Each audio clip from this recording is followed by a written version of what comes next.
Good evening, Assalamu alaikum wa rahmatullahi wa barakatuh, and welcome to News in Focus. My name is Fahraaz Patel. We'd like to thank you, the viewer, for staying with us here on Hilaal TV, DSTV channel 347. Today's show is dedicated solely to the Nakba Day. 77 years ago on this day, one of the greatest tragedies had occurred in the history of this world. Palestine, which was a country long before the myths of it being a land without any people had existed. And what had occurred was a Zionist invasion of the land, which had displaced close to 1 million people from their homes. Today, those million people and its forebears are now scattered all across the world because of the creation of the state of Israel. But this Nakba does not only have one day. Many massacres, many genocides have occurred after that. And as we sit right now, the genocide in Gaza continues to occur, and also the occupied West Bank, which continues to come under massive destruction from the Israeli occupation forces. Today we honor the significance of what the Nakba is in terms of how the world has shaped itself, but most importantly for Palestine, which seeks its liberation and seeks its freedom. Joining me now, I'd like to welcome two guests. One that is very familiar to Hilaal TV, Muna Tareh, who is a Middle East political analyst coming to us from Detroit, Michigan. And joining us for the first time, I'd like to welcome Lina Abujaradeh, who is from Amman in Jordan. She's a Palestinian artist and poet. Lina, I'm going to start off with you. As a Palestinian, what does the Nakba mean to you? I think the Nakba before October 7th and after October 7th, for me personally, took on a different taste. Before, it was really about raising awareness for the people around the world, to really recognize Palestinians, to recognize our pain, to recognize our history. But today, it kind of felt like any other day, considering that every single day, hundreds, tens or hundreds of people in Gaza are being massacred. And it's being live streamed on our phones. And somehow the world is helpless to stop it. And so for me, honestly, today I woke up just like I wake up every other day, trying my best to raise awareness and continue to fight against, this colonial power that basically displaced and ethnically cleansed my grandfather and is still affecting my life today, and is affecting lives of all the Palestinians in the diaspora, in the West Bank, in Gaza, in the refugee camps in Lebanon, Jordan, everywhere. But it just felt like any other day because of the death and destruction that we are seeing on a daily basis. Muna, this 77 years on, one can't help but wonder when you look at what's happening in Gaza, the destruction, the death. As a Palestinian, for yourself also, Muna, living in the United States of America, what does this day signify for you, given that your family, your relatives, your friends are victims of what had happened 77 years ago? Well, I think to answer that question, it is important to understand what the meaning of the Nakba is and how it shifted throughout history. And this, of course, is tied to the very nature of the Israeli settler colonial project. The liberation of Palestine that is also connected to the Nakba, or reversing the Nakba, means the return, is grounded and founded in memory, genocide, and the collapse of settler colonial legacy. Yet 77 years after the Nakba of 1948, the longing for Palestinians to return to their home persists with remarkable intensity. This is because the Nakba was never just a historical event. It's a structure of ongoing violence. The forced displacement of close to 1 million people in the wake of 1948, and the complete destruction of 500 villages, and the denial of return laid the foundation for the Israeli settler colonial state that persists to our current day. And today in Gaza, for example, this logic, this settler colonial logic that is built on replacing the indigenous people with other population imported, in our case, Western colonizers, or the complete annihilation of this population, intensifies.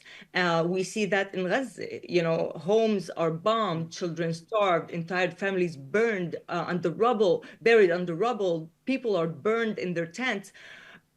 This is all, quote unquote, to finish what began in 1948. Although this seems to be the known point of this Palestinian experience, but really the settler colonial project and the violence that preceded it, that laid down the ground for it, preceded the 1948 event. Therefore, the Nakba is often described as a moment of catastrophe. But it was also the institutionalization of settler colonial project designed to erase Palestinians from history, geography, and memory.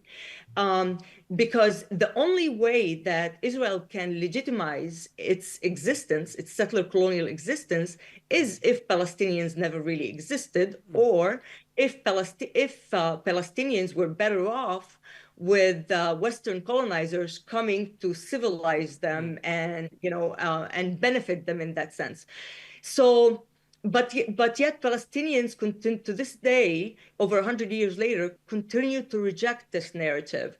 And how do they continue to reject their narrative? But this Zionist narrative, is by insisting on preserving their identity through exile, siege, because for Palestinians, the preservation of national identity itself, being a Palestinian in itself, is a form of resistance or anti-colonial resistance.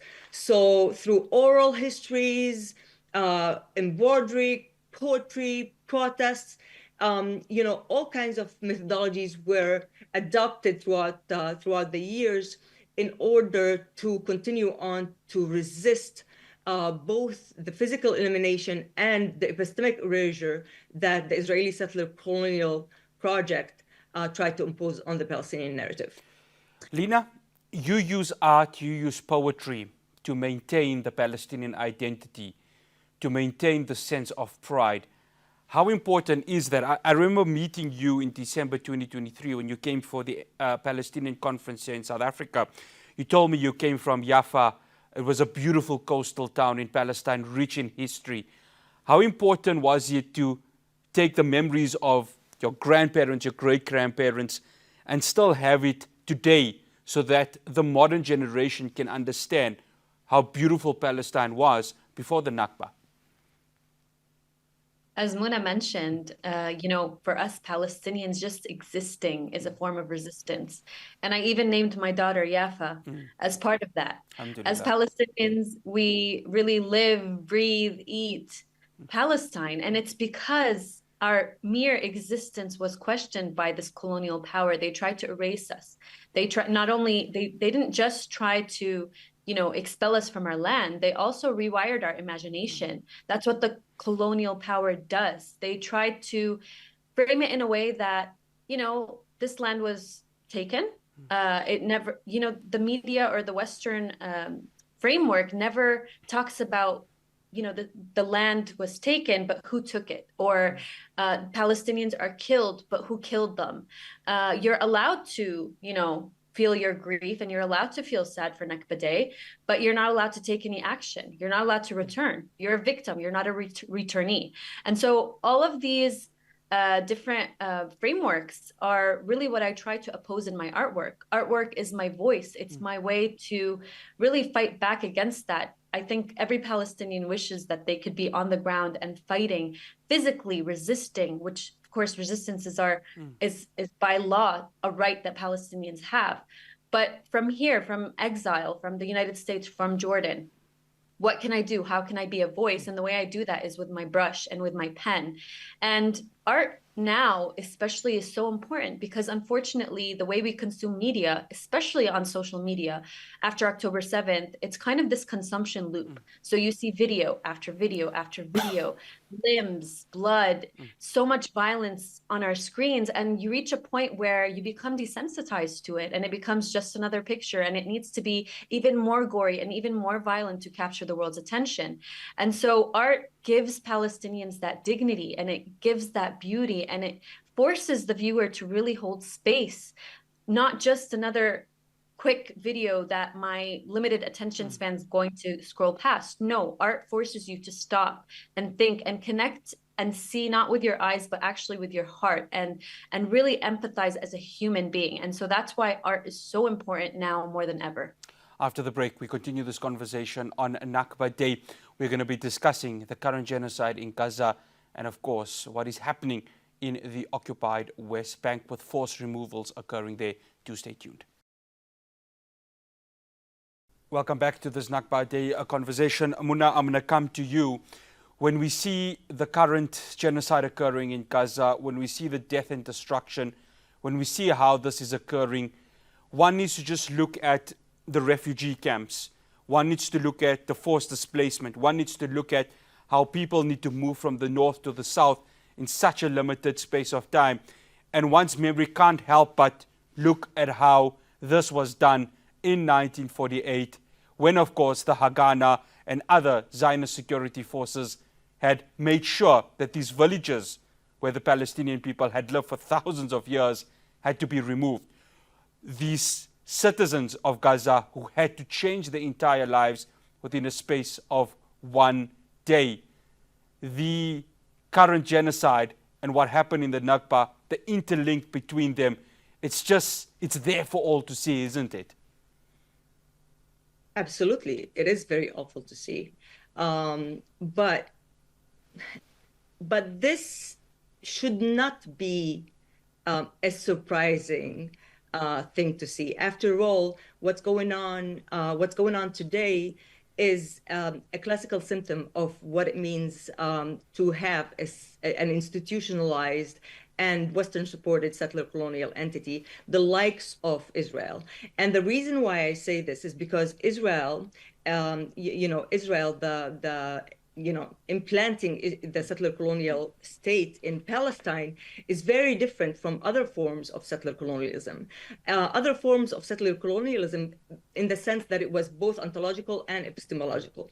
Other forms of settler colonialism, like for, let's say, the United States of America, actually admit that there were indigenous people here. Now they're, of course, an insignificant minority. And in that sense, it doesn't attempt to actually annihilate or deny the historical relevance of their very own existence. But Israel denies that there was ever a Palestinian. This is famously coined by Golda Meir when she said it's not like there was a Palestine and we came and took it away from Palestinians, right? So if there's no Palestinians, then there's no Palestine, and if there's no Palestine, there is Israel. So Israel needed to actually erase the Palestinian existence from history, which makes it uniquely violent. And in that sense, it's an exceptional form of settler colonialism. And therefore, the nature, by essence, this nature and Israel's impunity is not accidental. It's actually structural. The lack of accountability for the ongoing Nakba events and the ongoing genocide in Gaza is made possible, therefore, by Israel's foundational role in Western colonial as a Western colonial outpost in the Middle East. So we see, for example, from the British Mandate through the U.S. Military sponsoring today, Israel has never acted alone. It has always been shielded by imperial powers who see it as a force against Arab self-determination, and or at least in the sense that it marginalizes this quest for self-determination, which would inherently mean that it's more challenging. It becomes more challenging for so-called post-colonial Western empires to actually continue to exploit these nations. So therefore, Zionism as a Western colonial project necessitated the removal, and both the removal by genocidal tactics like we see in Gaza, or the disposition and replacement of the Palestinians with the Jewish subject. So, for example, figures like Ben Gurion were clear about the nature of the establishment of the state. His goal was very, very blunt: to build a Jewish state on Palestinian land. So, although they admit that it's Palestine, and that there were natives that had to be expelled, but yet at the same time they tried to erase their very existence to legitimize their own establishment. This is one of the contradictions of Zionism. So the logic did not, the genocidal logic of Israeli settler colonialism did not end in the 1948 Nakba event. Rather, it was institutionalized and intensified through laws, walls, settlements, sieges, starvation tactics, and the wholesale killing of the Palestinian population. And therefore, Gaza exemplifies this continuity. The current genocide, executed with US-made bombs and defended by Western media as quote unquote self-defense, is the Nakba rebranded as basically counter-terrorism. So the Western, Muna, yes. The word apartheid, South Africa went through it, and the irony is when the Nakba happened, the National Party was sworn into power, and of course, hence began apartheid here in South Africa. When my late grandparents used to tell me the stories, there's so much of the commonalities when it comes to Palestine.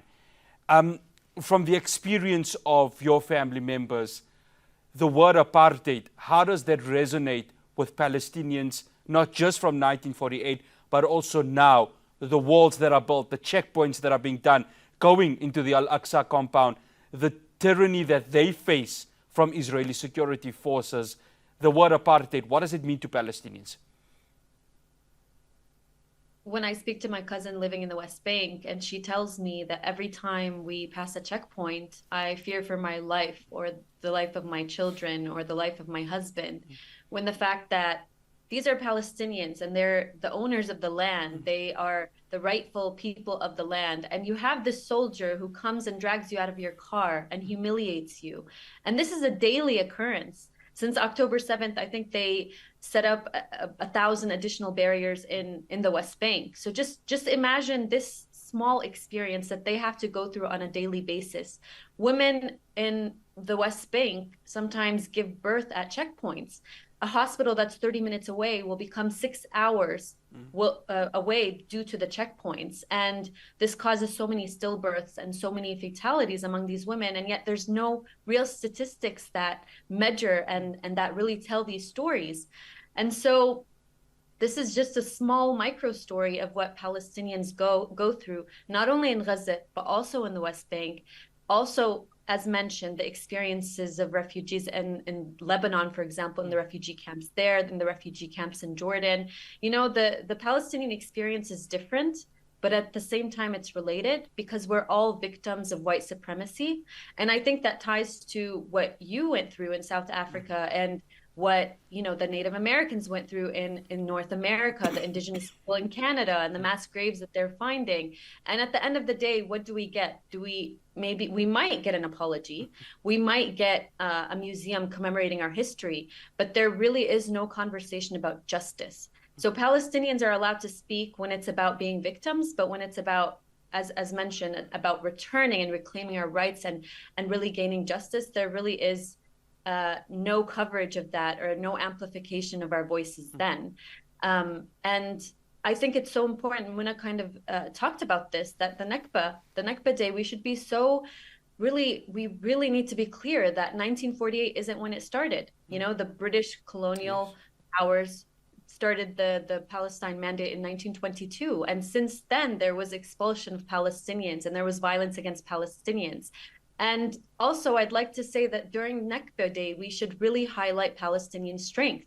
Between 1936 and 1939, Palestinians held one of the greatest revolts in modern history, which was the Arab Revolt. Yes. And who was the one that completely cracked down on that revolt? It was actually the British soldiers in occupation.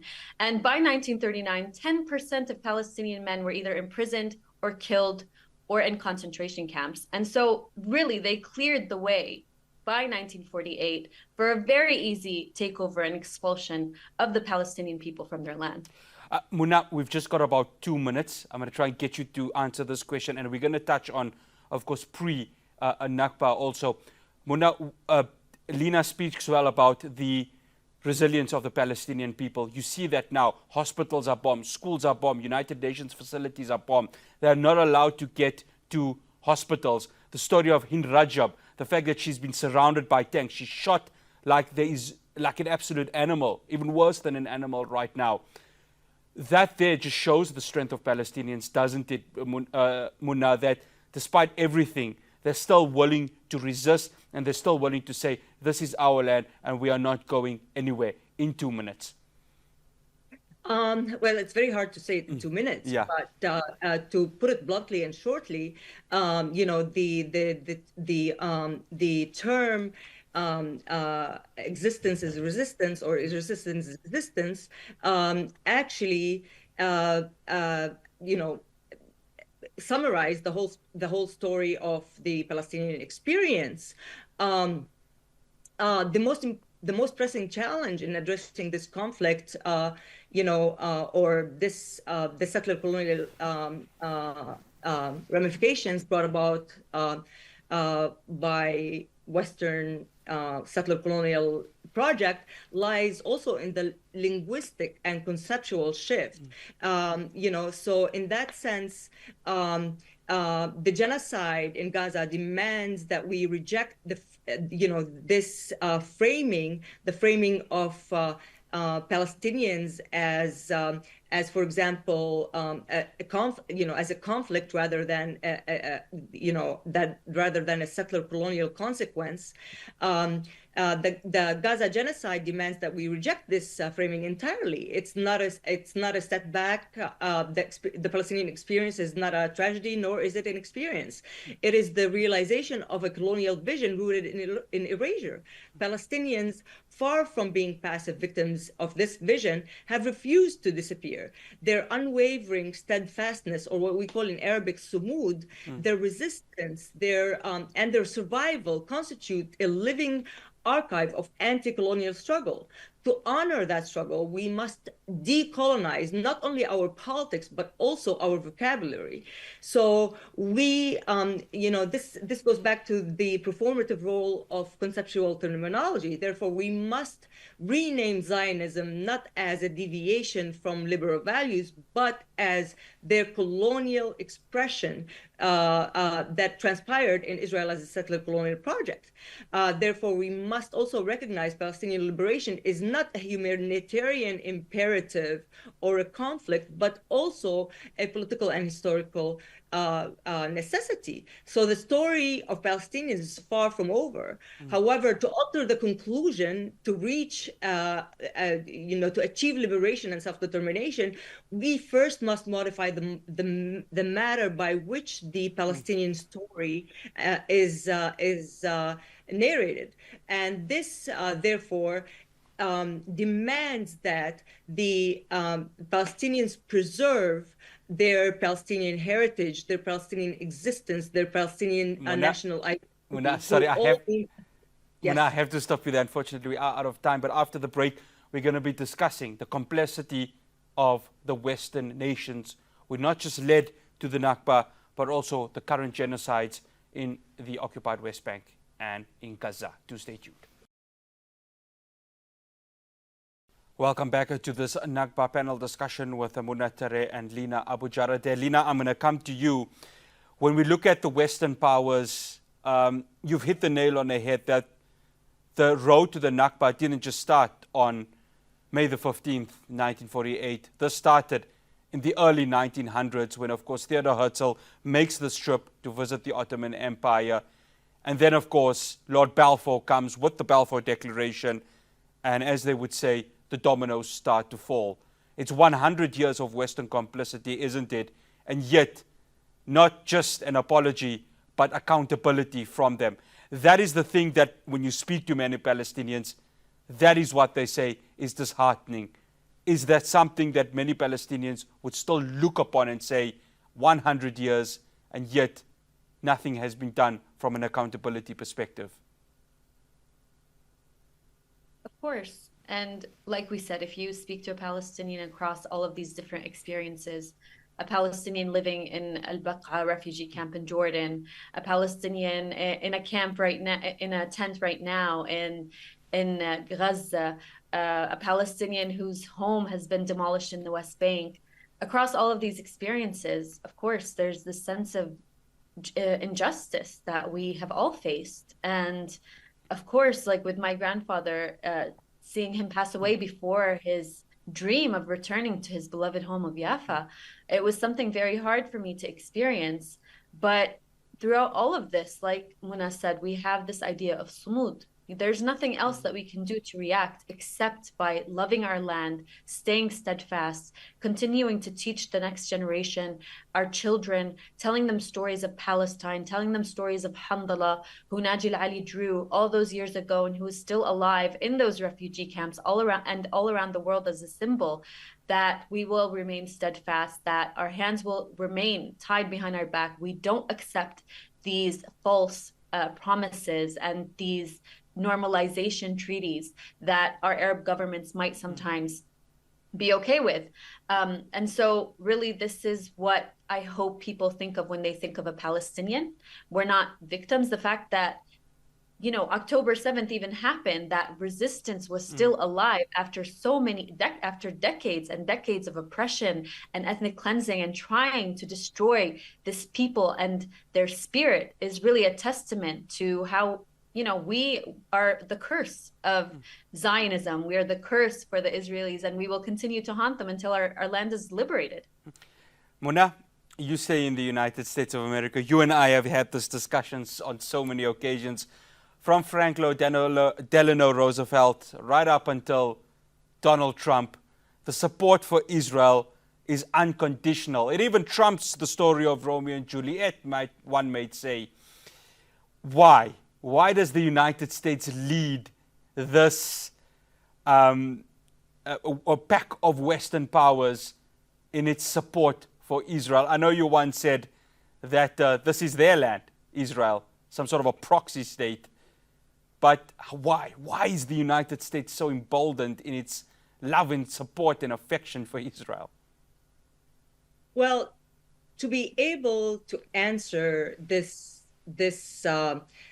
question in a logical and comprehensive manner, we have to touch on two very important dimensions of the Palestinian struggle for anti-colonial struggle. The first being geopolitical narratives and imperial politics, and throughout the past 100 years and even before that, and how it shifted, and how these shifts in global power relations also necessitated the support of the Western colonial project, Israel. And the second part is for us to understand the performative role of our understanding of what it means, of the Nakba meaning or the Naksa meaning, because the way we understand our experience and the way we express this experience also engages in or complements, or if you would play together with the material and geopolitical power structures on global scale, to actually produce an epic specific manifestation of the Israeli Palestinian struggle. So from the very beginning, there has been Palestine has always been the subject of colonial interest, but in the so-called post-colonial era, where countries began to actually acquire their independence, imperial powers, where it became more difficult for imperial powers to exercise a direct colonial domination over some of the countries, because obviously they respect self-determination, right? But so they needed a different type of colonialism, a neo type of colonialism, to be able to continue this the exploitation of the resources and wealth and so forth in the Middle East. Of course, is a very rich is very rich in natural resources that are essential for the ongoing development, and is demanded by the industrialized era and economic development of the global economy of Western empires, in able to maintain their hegemony on a global scale. So in that sense, the British, the British colonialism in throughout early 30s, 40s, have enabled this Zionist project, because it saw it as also as a way to also answer the Jewish question, which was confronted at that point of time, and anti-Semitism. And so they exported the Jewish question, or the Jewish problem that was experienced in the West, to Palestinians, so they don't have to deal with it. And at the same time, they also facilitated for the this post-colonial ongoing exploitation of neo-colonialism in Palestine. So after the Second World War, when the United States became actually the hegemonic power, global power, this colonial relations needed to be maintained. So therefore, for Israel, for the US, it became imperative to ensure and solidify the legitimacy of Israel's existence in the Middle East and its takeover of Palestine, because for US empire, Muna, we have to stop you there. Unfortunately, we're having a bit of issues with your network, so we're just going to maybe check if you could maybe solve that out, please. But I want to just come to Lina before we go to the break. Lina, education, the importance of learning of Palestinian heroes, past and present, how important is that in holding not just the understanding of resistance, but also allowing the modern generation to know what it is to be Palestinian, to love their land, and to know that one day that return is going to happen? I can definitely see a huge shift in the way that heroes are perceived, especially among the Arab and Muslim world. I mean, for so long, we've consumed, Western media and Western movies and Hollywood and all of these things, trying to convince us that Captain America is a hero. But nowadays, if you ask a young Arab child or a young Muslim child, who's your hero, he might say Abu Ubaidah or a Sinwad. And that's a beautiful shift to see, considering how much Western media has put into conditioning us to believe that we're less than, that we're inferior, that we're weak, that we're uncivilized, extremists, and of course, terrorists. And so education is so important. Media is so important. The way we perceive ourselves, not just to understand who we are, but what we can achieve.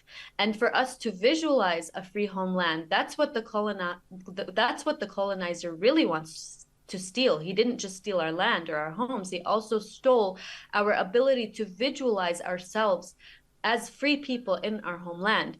And working on different educational and artistic projects in refugee camps in Jordan, you see how important it is to really arm these young kids with pride in their identity, in their language, in their history, in a way that really counteracts what the West wants us to believe about ourselves.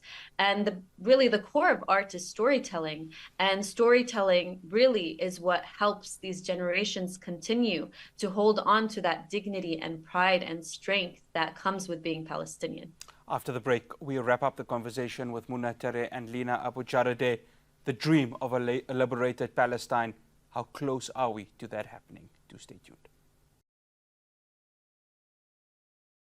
Welcome back to News in Focus. Of course, we're wrapping up this conversation on Nakba Day. Muna, I want to come to you. Everyone, every Palestinian, not just every Muslim, every humanitarian, a human at heart, is dreaming of a free Palestine, a liberated Palestine. The narrative is changing, isn't it, Muna? We are getting closer to that happening. How close, though, are we from a narrative change, from a mentality change, but most importantly, from action from the global community? Well, we made some significant progress, especially in the last couple of decades. However, I would warn against taking a passive stance, as if the narrative is shifting towards pro-Palestine, and that there's no going back. So, for me to answer that question about the narrative question, it's important to understand how this narrative had been conceptualized by both the Palestinian struggle vis-a-vis Israeli settler colonialism. So what I would like, early on, the very term Nakba and the very term Naksa was actually coined by a renowned scholar. His name is Constantin Zreik, in the aftermath of the Nakba, which in his view, he viewed the Nakba in his view, the Nakba was a result of a civilization deficiency, that we are backwards, that we are, we lacked organizing, that we didn't have the technology, the modernization factors. So for him, the loss of Palestine was due to these factors. In today's lens, if we argue the same thing, people would tell you that this is an Orientalist discourse that does not take into account the global power relations, colonial and imperial interests, and historical background that actually leverages the Israeli ability to take over, or the Zionist movement ability to take over the land of Palestine, as opposed to the Arab world ability to defend it due to several historical factors. There's no room for me to speak about right now. So this means one important thing, that so when that prevail, when Constantin Zreik's understanding of the Nakba and the Naksa, which he actually doubles down on his conceptual conceptual explanation of the meaning of the Nakba, he doubles down on this modernization narrative. So today, this would not be accepted, not at all. But it also points to the fact that we can't be passive in terms of coining or coming up with terminology that actually accurately describe the unique experience of the Palestinian colonial struggle. I say this because it is important, because the Palestinian colonial struggle, because while the Nakba is now more understood more as an anti-colonial struggle, it still carries with it the seeds of Orientalist discourse that allowed, for example, or paved the way, for example, for the ability for Israeli to paint, and Western powers to paint Palestinians' resistance as terrorism, and to project us as backward people, and so forth. So what is needed, therefore, is for us to be actually to take a proactive role in shaping the future discourse of the narrative and maintaining this shift towards a pro-Palestinian anti-colonial struggle. We need to continue with innovation. So new terminology needs to be conjured to actually describe the Palestinian experience. For example, if you invoke the word Holocaust, the Zionist movement was easily invoked the Holocaust and the Holocaust experience to leverage its, and legitimate its settler colonial project. But the Nakba, as understood by Konstantin Drake, does not describe the experience, the anti-colonial experience, the geopolitical background, and the historical and cultural background that actually enabled and supported this settler colonial project as a Western colonial outpost in the Middle East. So the experience, therefore, needs to be captured. It needs to be captured in a more innovative, nuanced terminology that combats this Holocaust, for example, narrative and experience of the Jewish population in order to legitimize their colonization of Palestine, in order to legitimize our anti-colonial struggle, and especially armed resistance in our anti-colonial struggle for the liberation of Palestine and self-determination. Lina, how close are we to seeing a fully liberated Palestine? Is that something we could see in our lifetime? Personally, I believe so. But artists, we're kind of stupidly optimistic sometimes. But I do truly believe that we're getting closer. But as Muna said, it's a fine line between being optimistic, but also not being, passive and just kind of expecting the resistance of Gaza to hold the weight of this entire liberation movement while we just pray and make du'as for them from far away. No, we need to really be moved into action. And when you think about 586 days of genocide, and I think it's over 70 days of starvation since March 2nd, I believe, yes. Since March 2nd, where the aid was completely blocked. You're talking about how many Muslim Arab countries who aren't able to get a bottle of water in through the borders. And that's not even speaking about, just any human being who has empathy. And I think when Abu Ubaidah always starts his speeches, he doesn't just call on Palestinians or Arabs or even Muslims. He calls on all free people of the world. And I think that's very smart, that our cause is not just for Palestinians. Edward Said said that, speaking for Palestine isn't altruistic. It's a very selfish thing, because if you fight for Palestine, you're fighting for the liberation of all people from these systems of oppression, from capitalism and white supremacy and all of these things, the war machines that profit off of people's pain in order to make profit. All of these systems are things that threaten our freedoms and our lives, not just as Palestinians, but as someone living in the United States who's being deported, whose U.S.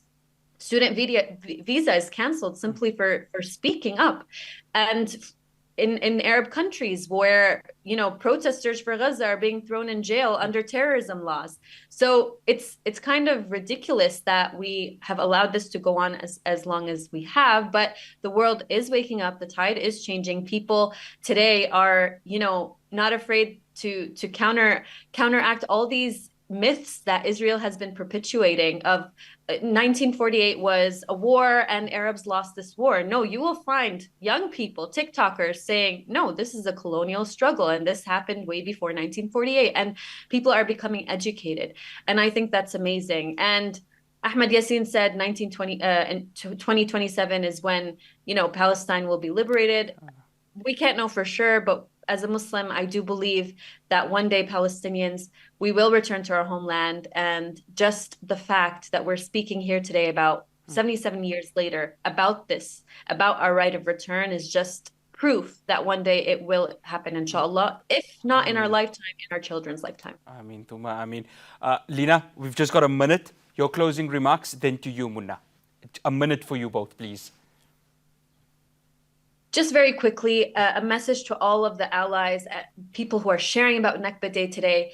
Please just educate yourself about the history of it.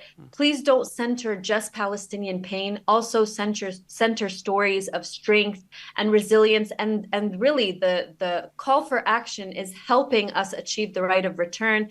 It's not something that's just in the history books. It's not something that has happened. It's happening today, every day in Gaza, the West Bank, and around the world. So just be as educated as possible and really, really be a voice for Palestinians. Muna, your 1 minute starts now. The Palestinian yearning for liberation and return 77 years after the 1948 Nakba is not simply a demand for reparation, or it is rather a profound act, if you will, of defiance against settler colonial regime that has sought from its very inception, rather than actual establishment, to eliminate the indigenous population, replace them, and basically erase them from history. So this Palestinian longing persists because the Nakba, in so many different ways, never ended. It actually evolved and intensified, as we see in what's going on in Gaza. So what's going on in Gaza is illogical and should not be surprising, is a logical outcome of a settler colonial establishment. This is what settler colonialism, especially Israeli settler colonialism, is like. So it's not what's going on. The genocide in Gaza is not out of its characteristics, if you will. So therefore, the longing persists because Nakba never ended. It continues through exile, siege, occupation, and genocide, and institutionalized law, discrimination, apartheid, and the list goes on and on and on. So return for Palestinian is not nostalgia. It is justice.